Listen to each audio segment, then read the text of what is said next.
Bertrand Russell. Pensamiento libre y propaganda oficial.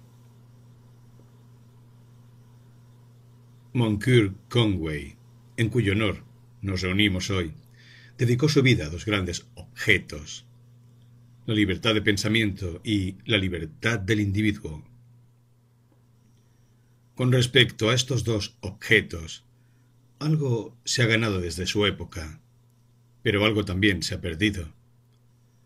Los nuevos peligros, algo diferentes en forma a los de épocas pasadas, amenazan ambos tipos de libertad, y a menos que una opinión pública enérgica y vigilante pueda suscitarse en defensa de ellos, habrá muchos menos de ambos a 100 años de lo que hay ahora. Mi propósito en esta dirección es enfatizar los nuevos peligros y considerar cómo se pueden cumplir. Comencemos tratando de ser claros en cuanto a lo que queremos decir con pensamiento libre. Esta expresión tiene dos sentidos. En su sentido más restringido, significa pensamiento que no acepta los dogmas de la religión tradicional. En este sentido, un hombre es un pensador libre si no es cristiano, musulmán, budista, sinteo o miembro de cualquiera de los otros cuerpos de hombres que aceptan alguna ortodoxia heredada.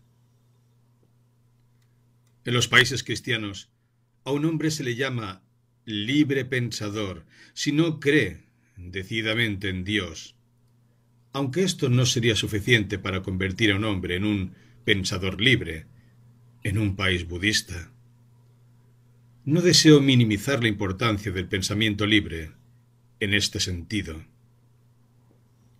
Yo mismo soy un disidente en todas las religiones conocidas, y espero que todo tipo de creencia religiosa desaparezca. No creo que, en general, las creencias religiosas hayan sido una fuerza para el bien, aunque estoy dispuesto a admitir que en ciertos momentos y lugares ha tenido buenos efectos. Lo considero como perteneciente a la infancia de la razón humana y a una etapa de desarrollo que ahora estamos superando. Pero también hay un sentido más amplio de pensamiento libre, que considero de mayor importancia. De hecho, el daño causado por las religiones tradicionales parece principalmente atribuible al hecho de que han impedido el pensamiento libre en este sentido más amplio. El sentido más amplio no es tan fácil de definir como el más estrecho, y será bueno pasar un poco de tiempo tratando de llegar a su esencia. Cuando hablamos de algo tan libre, queremos decir, no es definitiva a menos que se puede decir lo que es libre de lo que sea o quien sea libre.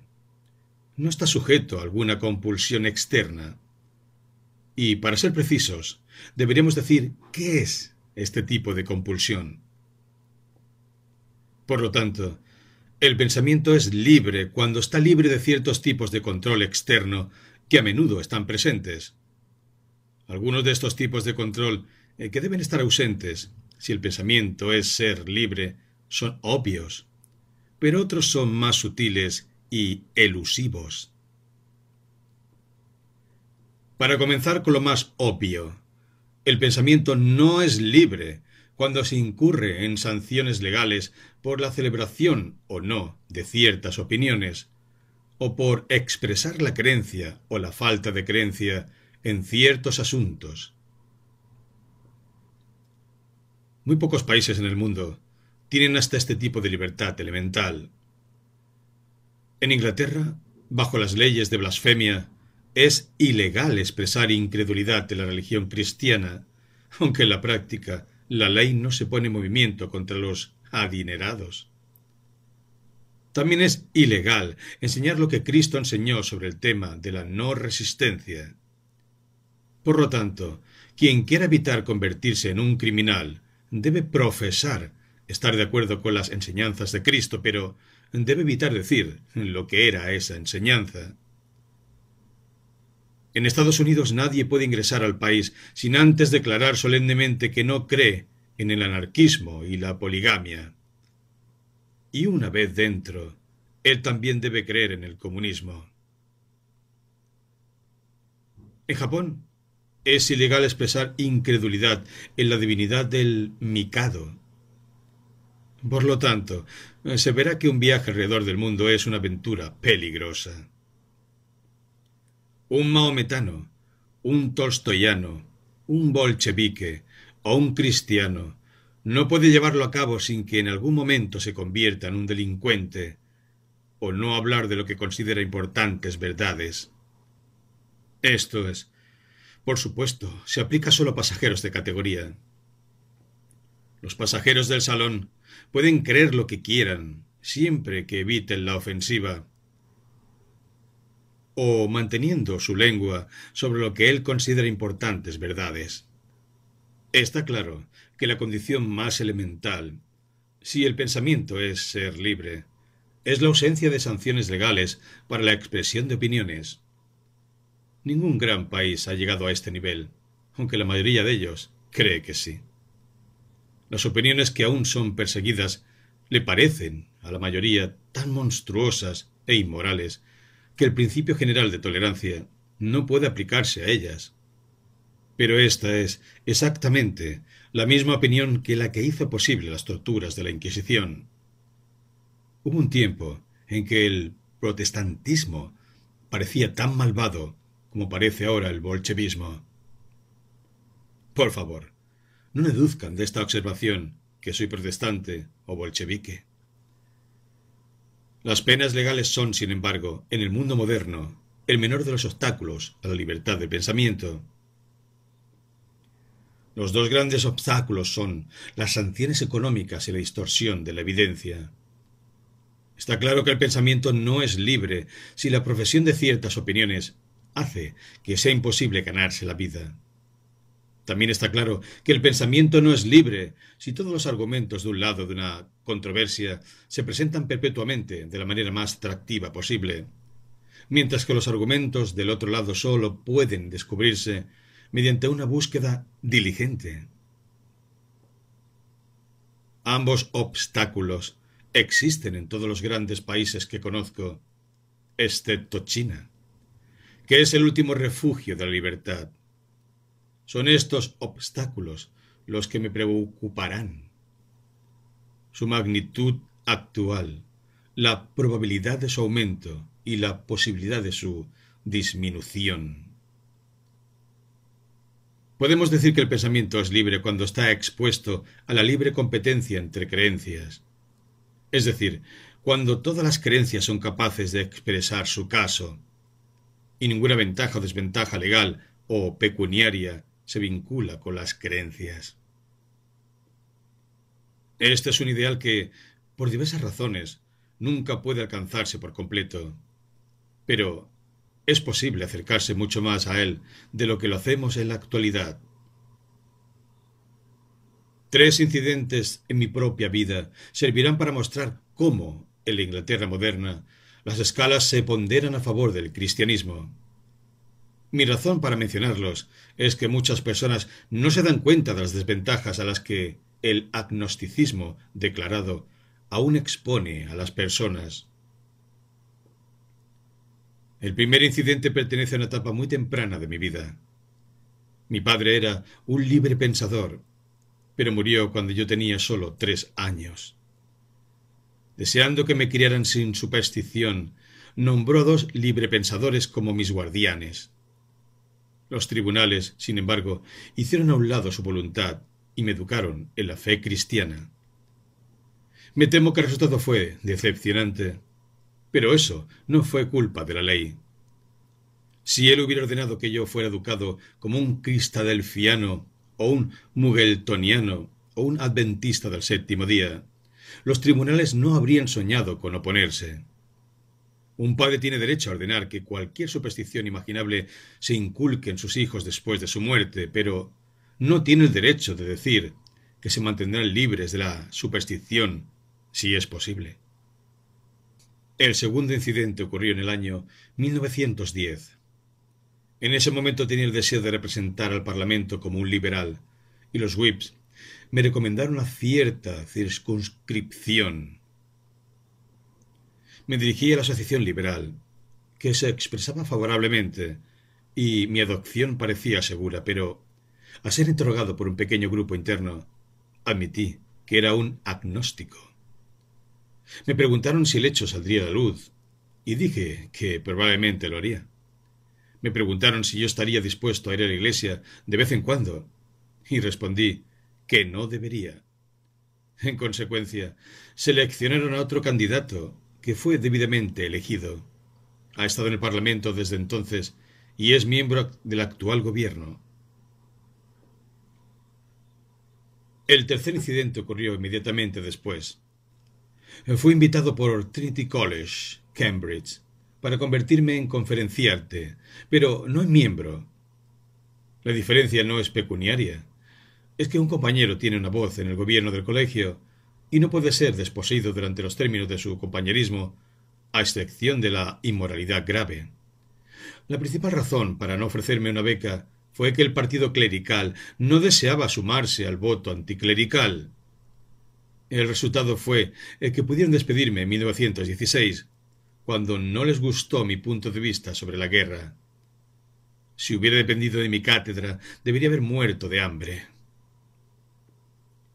Estos tres incidentes ilustran diferentes tipos de desventajas asociadas al libre pensamiento, confeso, incluso la Inglaterra moderna. Cualquier otro libre pensador, confeso, podría proporcionar incidentes similares de su experiencia personal, a menudo de un carácter mucho más serio.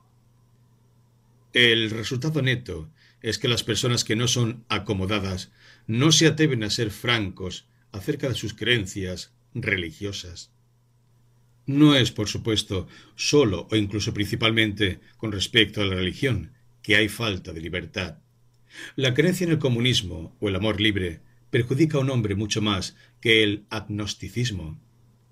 No solo es una desventaja mantener esos puntos de vista, sino que es mucho más difícil obtener argumentos a su favor. Por otro lado, en Rusia, las ventajas y desventajas se invierten exactamente. La comodidad y el poder se logran profesando el ateísmo, el comunismo y el amor libre, y no existe oportunidad de propaganda en contra de estas opiniones. El resultado es que en Rusia un grupo de fanáticos siente absoluta certeza sobre un conjunto de proposiciones dudosas, mientras que en el resto del mundo otro grupo de fanáticos siente la misma certeza sobre un conjunto diametralmente opuesto de proposiciones igualmente dudosas. De tal situación, guerra, amargura. William James solía predicar la voluntad de creer. Por mi parte, debería predicar la voluntad de dudar. Ninguna de nuestras creencias es completamente cierta. Todos tienen al menos una penumbra de vaguedad y error. Los métodos para aumentar los grados de verdad en nuestras creencias son bien conocidos. Consisten en escuchar todos los lados, tratando de determinar todos los hechos relevantes, controlando nuestro propio sesgo mediante la discusión con personas que tienen el sesgo opuesto, y cultivando la disposición a descartar cualquier hipótesis que haya resultado inadecuada. Estos métodos se practican en la ciencia y han desarrollado el cuerpo del conocimiento científico. Todo hombre de ciencia cuyo punto de vista sea verdaderamente científico está listo para admitir que lo que se considera conocimiento científico en este momento seguramente requerirá corrección con el progreso del descubrimiento. Sin embargo, está lo suficientemente cerca de la verdad para servir para la mayoría de los propósitos prácticos, aunque no para todos. En la ciencia, donde sólo se encuentra algo que se aproxima al conocimiento genuino, la actitud de los hombres es tentativa y llena de dudas. En la religión y la política, por el contrario, aunque hasta ahora no hay nada que se acerque al conocimiento científico, todos lo consideran de rigor. Tener una opinión dogmática, respaldada por la inanición, la prisión y la guerra, y ser cuidadosamente protegido de la competencia argumentativa con cualquier opinión diferente. Si tan solo los hombres pudieran ser traídos a un estado de ánimo tentativamente agnóstico sobre estos asuntos, las 9/10 partes de los males del mundo moderno serían curados. La guerra sería imposible, porque cada lado se daría cuenta de que ambos lados deben estar equivocados. La persecución cesaría. La educación tendría como objetivo expandir la mente, no reducirla. Los hombres serían elegidos para trabajos debidos a la actitud para hacer el trabajo, no porque halagaran los dogmas irracionales de quienes detentan el poder. Así, la duda racional sola, si pudiera generarse, sería suficiente para introducir el milenio. Hemos tenido, en los últimos años, un brillante ejemplo del genio científico, de la mente, la teoría, de la relatividad y su recepción por parte del mundo. Einstein, un pacifista alemán suizo-judío, fue nombrado profesor de investigación por el gobierno alemán en los primeros días de la guerra. Sus predicciones fueron verificadas por una expedición inglesa que observó el eclipse de 1919, muy poco después del armisticio. Su teoría trastornó todo el marco teórico de la física tradicional. Es casi tan perjudicial para la dinámica ortodoxa como lo fue Darwin para la Génesis. Sin embargo, los físicos de todo el mundo han demostrado estar completamente dispuestos a aceptar su teoría tan pronto como parezca que la evidencia está a su favor.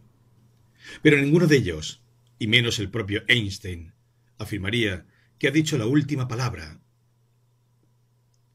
Él no ha construido un monumento de dogma infalible para representar todo el tiempo. Hay dificultades que no puede resolver. Sus doctrinas tendrán que ser modificadas a su vez, ya que ha modificado la de Newton. Esta crítica receptividad no dogmática es la verdadera actitud de la ciencia.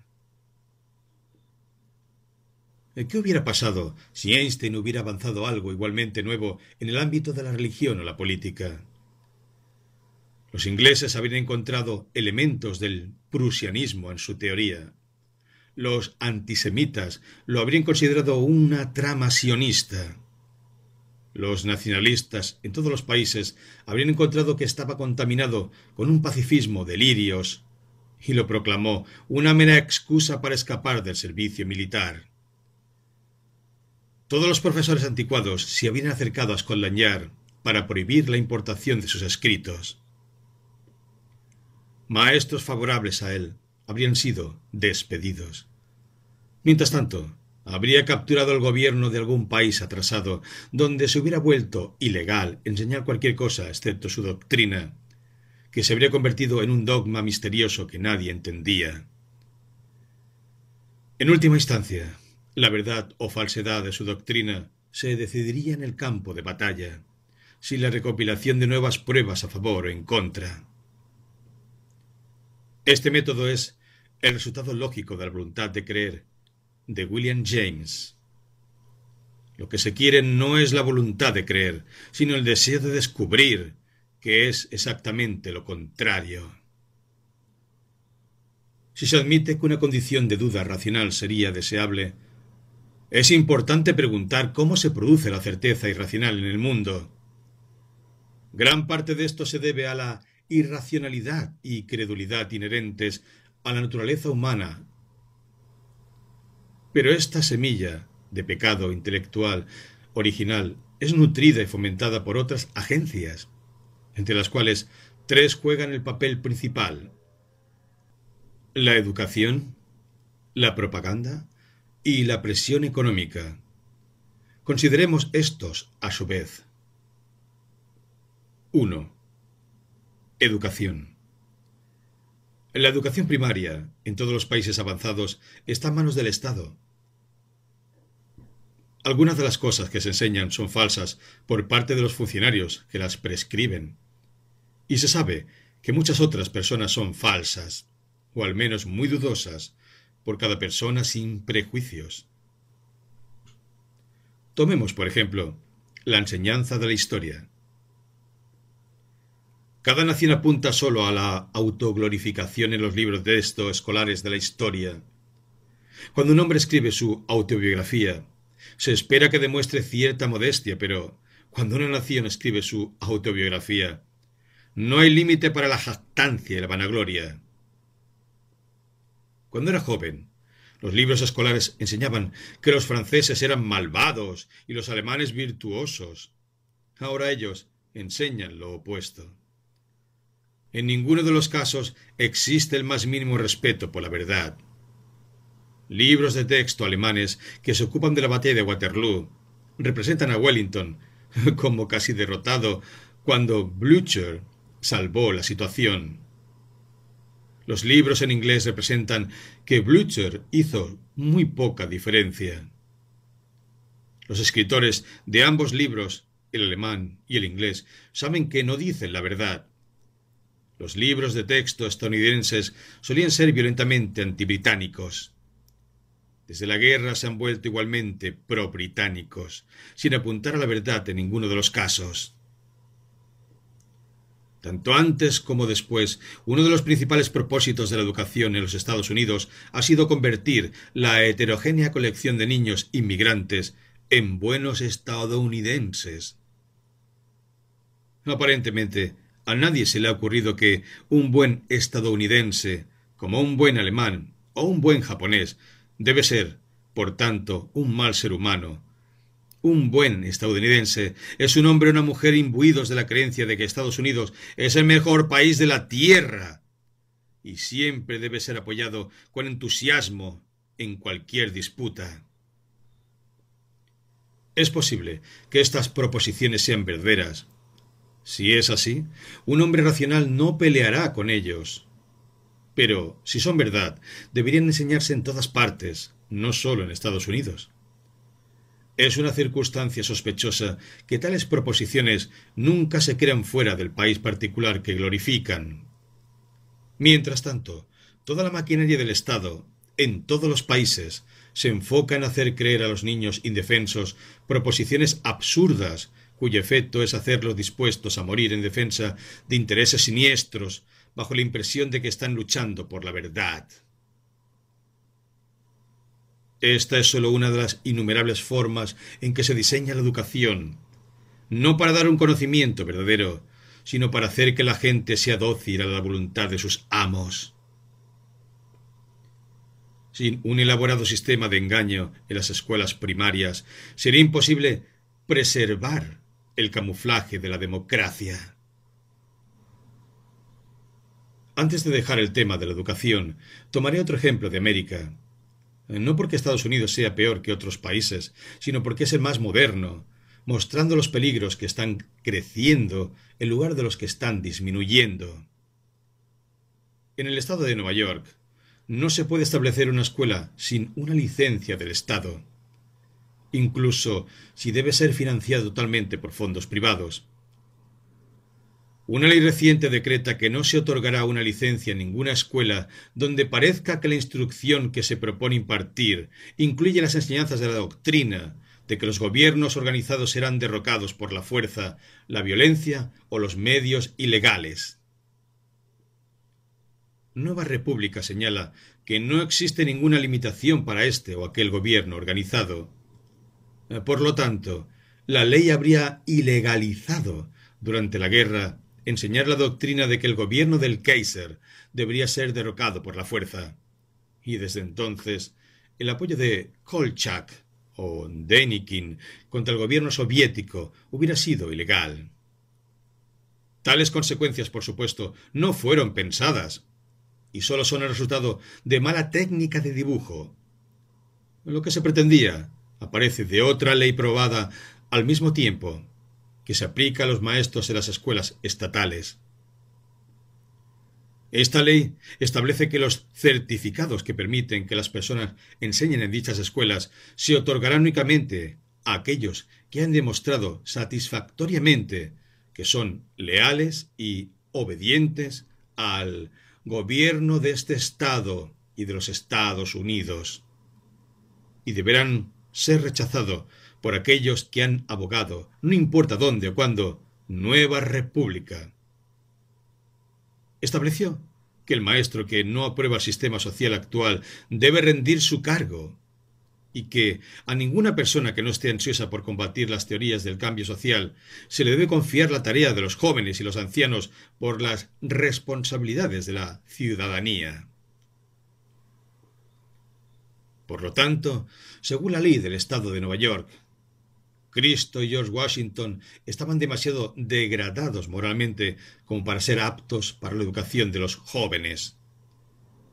Si Cristo fuera a Nueva York y dijera: «Dejen que los niños vengan a mí», el presidente de la Junta Escolar de Nueva York respondería: «Señor, no veo ninguna evidencia de que esté ansioso por combatir las teorías del cambio social.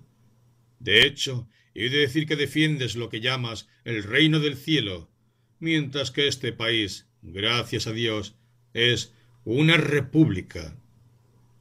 Está claro que el gobierno de su reino de los cielos diferiría materialmente del estado de Nueva York. Por lo tanto, a ningún niño se le permitirá tener acceso a usted». Si no respondía, no estaría cumpliendo con su deber como funcionario encargado de la administración de la ley. El efecto de tales leyes es muy serio. Permítaseme conceder, en aras de la discusión, que el gobierno y el sistema social en el estado de Nueva York son los mejores que han existido en este planeta. Sin embargo, incluso entonces, ambos podrían supuestamente ser capaces de mejorar. Cualquier persona que admita esta proposición obvia es incapaz por ley de enseñar en una escuela estatal. Así la ley decreta que todos los maestros serán hipócritas o necios. El creciente peligro, ejemplificado por la ley de Nueva York, es el resultante del monopolio del poder en manos de una sola organización, ya sea el Estado o un fideicomiso o federación de fideicomisos. En el caso de la educación, el poder está en manos del Estado, lo que puede evitar que los jóvenes escuchen cualquier doctrina que no les guste. Creo que todavía hay algunas personas que piensan que un Estado democrático es difícilmente distinguible del pueblo. Esto, sin embargo, es un engaño. El Estado es una colección de funcionarios, diferentes para diferentes propósitos, que obtienen ingresos cómodos siempre que se preserve el status quo. La única alteración que es probable que deseen en el status quo es un aumento de la burocracia y el poder de los burócratas.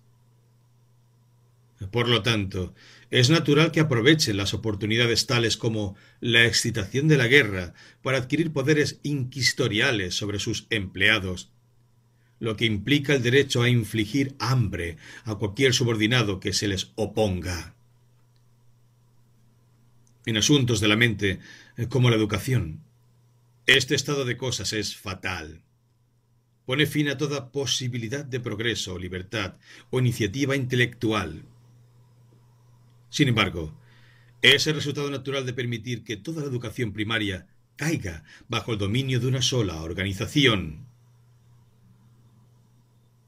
La tolerancia religiosa hasta cierto punto se ha ganado porque la gente ha dejado de considerar que la religión es tan importante como alguna vez se pensó. Pero en política y economía, que han ocupado el lugar anteriormente ocupado por la religión, existe una tendencia creciente a la persecución que de ninguna manera se limita a una de las partes. La persecución de la opinión en Rusia es más severa que en cualquier país capitalista. Conocí en Petrogrado a un eminente poeta ruso, Alexander Blok, que murió como resultado de privaciones. Los bolcheviques le permitieron enseñar estética, pero se quejó de que lo obligaran a enseñar el tema desde un punto de vista marxista. No había podido descubrir cómo la teoría de la rítmica estaba conectada con el marxismo, aunque, para evitar la inanición, había hecho todo lo posible por descubrirlo. Por supuesto. Los ejemplos de América y Rusia ilustran la condición a la que parece que nos dirigimos, a saber, que mientras los hombres sigan teniendo la creencia fanática actual en la importancia de la política, será imposible pensar libremente en asuntos políticos, y solo hay demasiado peligro de que la falta de libertad se extienda a todos los demás asuntos, como lo ha hecho en Rusia. Solo un cierto grado de escepticismo político puede salvarnos de esa desgracia. No debe suponerse que los funcionarios a cargo de la educación desean que los jóvenes se eduquen. Por el contrario, su problema es impartir información sin impartir inteligencia. La educación debe tener dos objetos.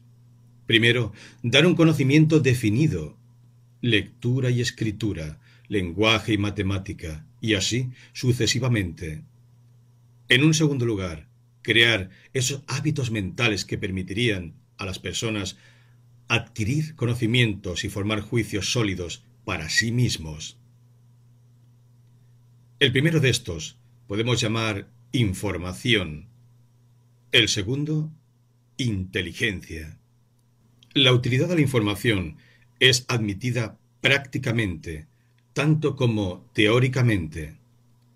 Sin una población alfabetizada, un Estado moderno es imposible. Pero la utilidad de la inteligencia solo se admite teóricamente, no en la práctica. No es deseable que la gente común piense por sí misma, porque se cree que las personas que piensan por sí mismas son difíciles de manejar y causan dificultades administrativas. Solo los guardianes, en el lenguaje de Platón, deben pensar. El resto debe obedecer o seguir a los líderes como una manada de ovejas. Esta doctrina, a menudo inconscientemente, ha sobrevivido a la introducción de la democracia política y ha viciado radicalmente todos los sistemas nacionales de educación.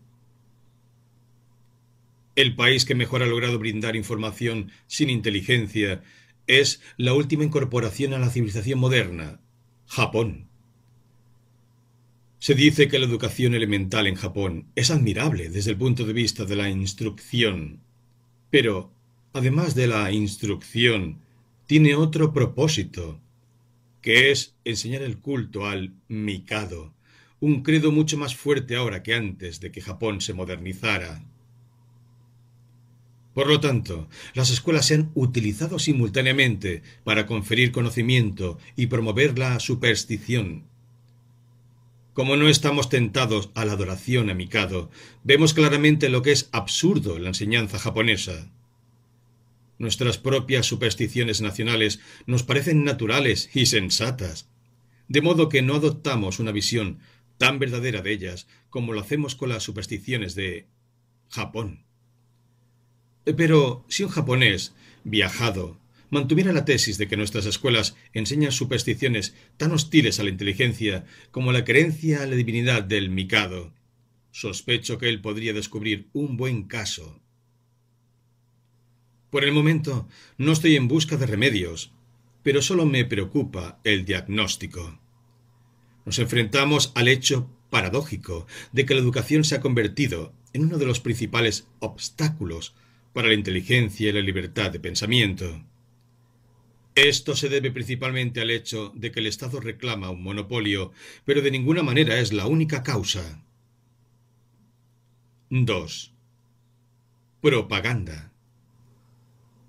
Nuestro sistema de educación aleja a los jóvenes de las escuelas capaces de leer, pero en su mayoría no pueden pesar la evidencia o formar una opinión independiente. Luego son atacados durante el resto de sus vidas por declaraciones diseñadas para hacerles creer todo tipo de proposiciones absurdas, como que las píldoras de Blanc curan todas las enfermedades, que Spitsbergen es cálido y fértil, y que los alemanes comen cadáveres. El arte de la propaganda, tal como lo practican los políticos y gobiernos modernos, se deriva del arte de la publicidad. La ciencia de la psicología debe mucho a los anunciantes. En el pasado, la mayoría de los psicólogos probablemente habrían pensado que un hombre no podía convencer a muchas personas de la excelencia de sus propias mercancías simplemente declarando enfáticamente que eran excelentes. La experiencia muestra, sin embargo, que estaban equivocados en esto. Si tuviera que levantarme una vez en un lugar público y declarar que soy el hombre más modesto del mundo, se reirían de mí. Pero si pudiera reunir suficiente dinero para hacer la misma declaración en todos los autobuses y vallas publicitarias a lo largo de todas las principales líneas ferroviarias, la gente estaría convencida de que tenía una reducción anormal de la publicidad. Si fuera a ver un pequeño comerciante y dijera: «Mira a su competidor en el camino, él está recibiendo su negocio», ¿no crees que sería un buen plan abandonar tu negocio y pararte en el medio de la carretera e intentar dispararle antes de que te dispare? Si tuviera que decir esto, cualquier pequeño tendero pensaría enojado. Pero cuando el gobierno lo dice con énfasis y una banda de música, los pequeños comerciantes se entusiasman y se sorprenden cuando descubren que el negocio ha sufrido. Hay dos males bastante diferentes sobre la propaganda, como ahora se practica. Por un lado, su atractivo es generalmente a causas irracionales de creencia, más que argumentos serios. Por otro lado, otorga una ventaja injusta a quienes pueden obtener la mayor publicidad, ya sea a través de la riqueza o del poder. Por mi parte, me inclino a pensar que a veces se hace demasiado escándalo por el hecho de que la propaganda apela a la emoción más que a la razón. La línea entre la emoción y la razón no es tan aguda como algunas personas piensan. Además, un hombre inteligente podría enmarcar un argumento suficientemente racional a favor de cualquier posición que tenga alguna posibilidad de ser adoptada. Siempre hay buenos argumentos en ambos lados de cualquier problema real. Se pueden objetar legítimamente declaraciones falsas de hechos, pero de ninguna manera son necesarias. Las simples palabras «peer shop», que no afirman nada, hacen que la gente compre ese artículo. Sí, donde sea que aparezcan estas palabras, fueron reemplazadas por las palabras «el Partido Laborista». Millones de personas se verían obligadas a votar por el Partido Laborista, aunque los anuncios no reclamaron ningún mérito para ellos. Pero si ambas partes, en una controversia, se limitaran por ley a declaraciones que un comité de lógicos eminentes considerara relevantes y válidas, la principal maldad de la propaganda, como se lleva a cabo actualmente, se mantendría. Supongamos, según esa ley, dos partes con un caso igualmente bueno, uno de los cuales tenía 1.000.000 de libras para gastar en propaganda, mientras que el otro solo tenía 100.000. Es obvio que los argumentos a favor del partido más rico serían más conocidos que aquellos a favor del partido más pobre, y por lo tanto el partido más rico ganaría. Esta situación es, por supuesto, intensificado cuando una de las partes es el gobierno. En Rusia, el gobierno tiene un monopolio casi completo de propaganda, pero eso no es necesario. Las ventajas que posee sobre sus oponentes generalmente serán suficientes para darle la victoria, a menos que tenga un caso excepcionalmente malo. La objeción a la propaganda no solo su apelación a la sinrazón, sino aún más la ventaja injusta que le da a los ricos y poderosos. La igualdad de oportunidades entre las opiniones es esencial para que haya una verdadera libertad de pensamiento. Y la igualdad de oportunidades entre las opiniones solo puede asegurarse mediante elaboradas leyes dirigidas a tal fin, que no hay ninguna razón para esperar que se promulgue. La cura no debe buscarse principalmente en tales leyes, sino en una mejor educación y una opinión pública más escéptica. Por el momento, sin embargo, no me preocupa discutir curas. 3. Presión económica. Ya he tratado algunos aspectos de este obstáculo a la libertad de pensamiento, pero ahora quisiera tratar líneas más generales, como un peligro que seguramente aumentará a menos que se tomen medidas muy definidas para contrarrestarlo. El ejemplo supremo de presión económica aplicada contra la libertad de pensamiento es la Rusia soviética, donde, hasta el acuerdo comercial, el gobierno podría infligir hambre a las personas cuyas opiniones no le gustaban. Por ejemplo, Kropotkin. Pero, a este respecto, Rusia está un poco adelantada a otros países. En Francia, durante el asunto Dreyfus, cualquier maestro habría perdido su posición si hubiera estado a favor de Dreyfus al principio o en contra de él al final.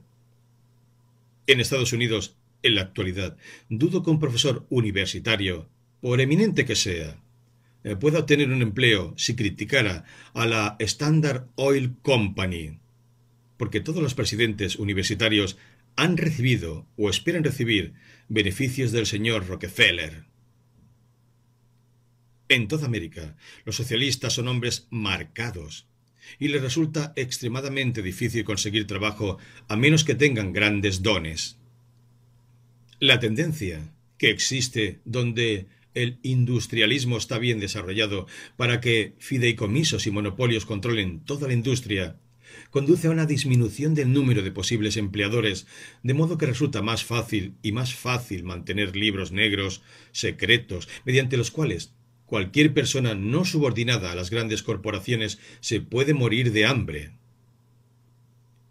El crecimiento de los monopolios está introduciendo en América muchos de los males asociados con el socialismo de Estado, como lo ha sido en Rusia.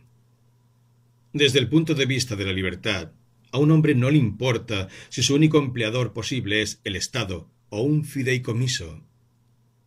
En toda América, los socialistas son hombres marcados, y les resulta extremadamente difícil conseguir trabajo a menos que tenga grandes dones. En Estados Unidos, que es el país más avanzado industrialmente, y en menor medida en otros países que se aproximan a la condición estadounidense, es necesario que el ciudadano medio, si desea ganarse la vida, evite incurrir en la hostilidad de ciertos Estados Unidos. Hombres grandes.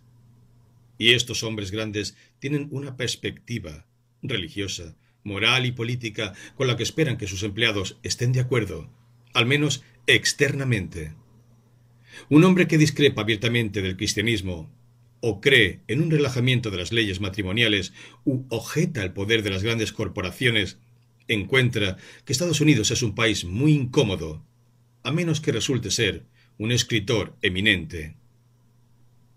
Exactamente el mismo tipo de restricciones a la libertad de pensamiento están destinadas a ocurrir en todos los países donde la organización económica ha sido llevada al punto del monopolio práctico. Por lo tanto, la protección segura de la libertad en el mundo que está creciendo es mucho más difícil de lo que era en el siglo XIX, cuando la libre competencia todavía era una realidad. Quien se preocupe por la libertad de la mente debe enfrentar esta situación completa y francamente, dándose cuenta de la inaplicabilidad de los métodos que respondieron lo suficientemente bien mientras el industrialismo estaba en su infancia. Hay dos principios simples que, si fueran adoptados, resolverían casi todos los problemas sociales. La primera es que la educación debe tener como uno de sus objetivos enseñar a las personas a creer propuestas cuando hay alguna razón para pensar que son ciertas. El segundo es que los trabajos se deben dar únicamente para hacer ejercicio físico. Para tomar el segundo punto, primero, el hábito de considerar las opiniones religiosas, morales y políticas de un hombre antes de designarlo para un puesto o darle un empleo es la forma moderna de persecución y es probable que llegue a ser tan eficiente como lo fue alguna vez la Inquisición. Las antiguas libertades pueden conservarse legalmente sin que sean de la menor utilidad. Si, en la práctica, ciertas opiniones llevan a un hombre a morir de hambre, para él es un consuelo poco seguro saber que sus opiniones no son punibles por ley. Hay un cierto sentimiento público contra los hombres hambrientos por no pertenecer a la Iglesia de Inglaterra o por tener opiniones poco ortodoxas en política. Pero casi no hay ningún sentimiento contra el rechazo de los ateos o los mormones, los comunistas extremos o los hombres que abogan por el amor libre. Se cree que esos hombres son malvados y se considera natural que se niegue a emplearlos.